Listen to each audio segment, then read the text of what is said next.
Narsipatnam area ఆసుపత్రి వద్ద ఆందోళన చేస్తున్న జెడ్పీటీసీ నూకరాజు కుటుంబ సభ్యులను మాజీ మంత్రి వైసీపీ జిల్లా అధ్యక్షుడు గుడివాడ అమర్నాథ్ పరామర్శించారు. ఈ సందర్భంగా ఎమ్మెల్యే విశ్వేశ్వరరాజు జరిగిన ఘటనను అమర్నాథ్ వివరించారు. నూకరాజు కుటుంబ సభ్యులను అమర్నాథ్ వైసీపీ అండగా ఉంటుందని భరోసా ఇచ్చారు.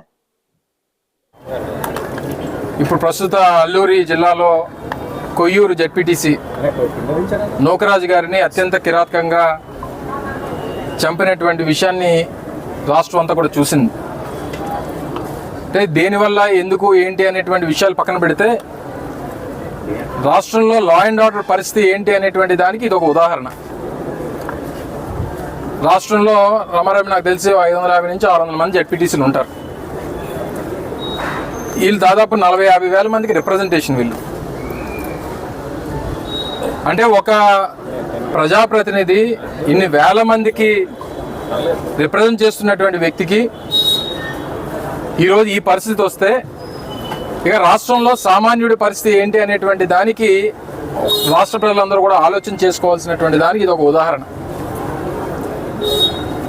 లా అండ్ ఆర్డర్ ఎంత క్షీణించిపోయిందో, లా అండ్ ఆర్డర్ అంటే కనీసం బయలుదేరినటువంటి పరిస్థితుల్లో ఈరోజు రాష్ట్రంలో ప్రతి ఒక్కరు ఇటువంటి చర్యలు పాల్పడేటువంటి ప్రతి ఒక్కరికి మనం ఎవరినైనా చంపేసినా, ఎవరినైనా రేప్ చేసినా, ఎవరినైనా రేప్ చేసి కాల్చి చంపేసినా, ఎవరినైనా కిడ్నాప్ చేసినా ఈ లా అండ్ ఆర్డర్ మనల్ని ఏం చేయలేదు, ఇది పటిష్టంగా ఈ రాష్ట్రంలో లేదు అనేటువంటి ధైర్యాన్ని ఇటువంటి సంఘటనలన్నీ కూడా కల్పిస్తూ ఉన్నాయి.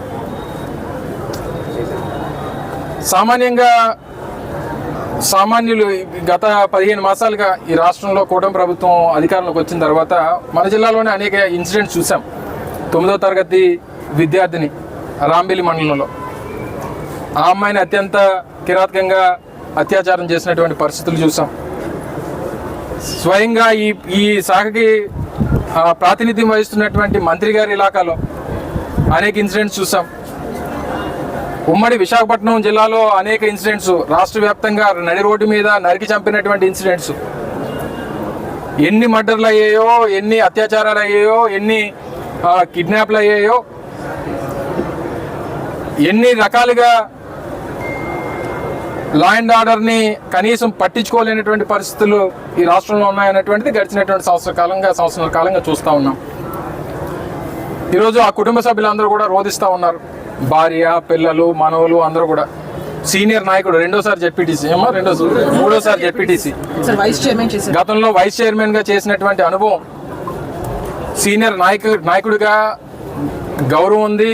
అలాగే అనేక గిరిజన సమస్యల మీద ఎప్పటికప్పుడు అటు జిల్లా పరిషత్లో కానీ లేదా అనేక రివ్యూ మీటింగ్స్లో కానీ ఆయన గలమెత్తినటువంటి సందర్భాలు చూసాం. నేను మంత్రిగా ఉన్నప్పుడు, నేను అక్కడ ఇన్ఛార్జ్ మినిస్టర్గా ఉన్నప్పుడు కూడా ఆయన ప్రజా సమస్యల పట్ల ఆయనకు ఉన్నటువంటి అవగాహన కానీ, ప్రజా సమస్యల పట్ల అక్కడ ఉన్నటువంటి సమస్యల పరిష్కారం కోసం చూపించినటువంటి చొరవ కానీ డెఫినెట్గా అభినందనీయం. అటువంటి వ్యక్తిగా ఈ పరిస్థితి వస్తే మరి రేపు ప్రభుత్వం ఏ రకమైనటువంటి భరోసాని ప్రాంత ప్రజలు, ముఖ్యంగా గిరిజన ప్రాంత ప్రజలకి, గిరిజనుల పట్ల వారికి ఉన్నటువంటి ఆలోచన ఏంటో అనేటువంటిది దీంతో కల్పిస్తాం. గతంలో ఒక ఇన్సిడెంట్ జరిగింది.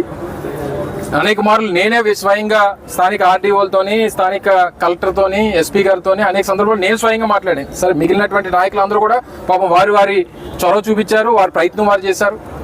వారు కొనుక్కున్నటువంటి భూమి, సరే భూమిలో ఏదైనా ఇష్యూస్ ఉన్నప్పుడు దాన్ని సార్ట్అవుట్ చేయాల్సినటువంటి బాధ్యత అవుతుంది ప్రభుత్వానికి, రెవెన్యూ డిపార్ట్మెంట్. సార్ట్అవుట్ చేస్తుంటే అసలు ఆయన ప్రాణాల మీదకి వచ్చేది కాదు కదా. సరే, భూమి ఆయిందా లేకపోతే ఇంకొకరిదా ఎవరిదైనా పక్కన పెట్టండి, కానీ ఏంటి, ఎవరిది, ఎలాగా, హద్దులు ఏంటి అనేటువంటిది ప్రభుత్వం చొరవ తీసుకొని చేసుంటే అసలు ఆయన ప్రాణం మీదకి వచ్చేది కాదు కదా. ఈరోజు ఈ స్థాయికి, ఇంత పెద్ద స్థాయికి ఇష్యూ రావడానికి కారణం కేవలం ప్రభుత్వం తాలూకా నిర్లక్ష్యం, లా అండ్ ఆర్డర్ మీద ప్రజలకి కనీసం భయం లేకపోవడం, వీటన్నిటి కూడా ఇవి కారణాలుగా కనబడతా ఉన్నాయి. అడిగారు, నేను కూడా కలెక్టర్ గారితో వారితో చర్చించడం జరిగింది. వారు వచ్చి దీనికి తక్షణంగా మేము మా అధికారులను పంపిస్తాం, పరిష్కారం చూపించేటువంటి కార్యక్రమం చేస్తామని చెప్పి వారు కూడా చెప్పడం జరిగింది. సో ఏదేమైనప్పటికీ ఇందులో మేజర్గా కనిపించే ఇష్యూస్ అన్ని పక్కన పెడితే ఈ రాష్ట్రంలో లా అండ్ ఆర్డర్, దాన్ని ప్రాతినిధ్యం వహించేటువంటి వ్యక్తులు పైన మొన్న కందుకూరులో ఒక ఇన్సిడెంట్ చూసాం. డైరెక్ట్ కారుతో వెళ్ళి మనుషుని గుర్తించి చంపేశారు. చచ్చిపోతే మళ్ళీ తిరిగి వెనక్కి వచ్చి మళ్ళీ కారుతో మట్టిని చంపించేశారు. 20 రోజులు అయితే తప్ప మళ్ళీ గవర్నమెంట్ దాన్ని పట్టించుకునేటువంటి పరిస్థితులు లేవు. అంటే ఇష్యూ ఎక్కడన్నా ఫ్లేరప్ అయ్యి ప్రజలు రోడ్ల మీదకి వచ్చి ఇబ్బంది పెడితే తప్ప ఇది ఇష్యూగా మేము గుర్తించము అనేటువంటి పరిస్థితుల్లో ప్రభుత్వం తప్ప, అసలు గుర్తించకపోతే ఏమైపోయినా పర్వాలేదు అనేటువంటి విధంగా ప్రభుత్వం తాలూకు వ్యవహార శైలి ఉంది. సో ఇందులో ఇష్యూస్లో ఎవరైతే ఒక 6గురిని ఎంతమంది కస్టడీలోకి తీసుకున్నారని చెప్పి పోలీసులు చెప్తా ఉన్నారు. దీనికి కారకులైనటువంటి అజయ్ కుమార్ అని చెప్పి ఒక వ్యక్తి ఎవరైతే ఉన్నారో ఆయన దీని అంతటికి కూడా వెనక నుండి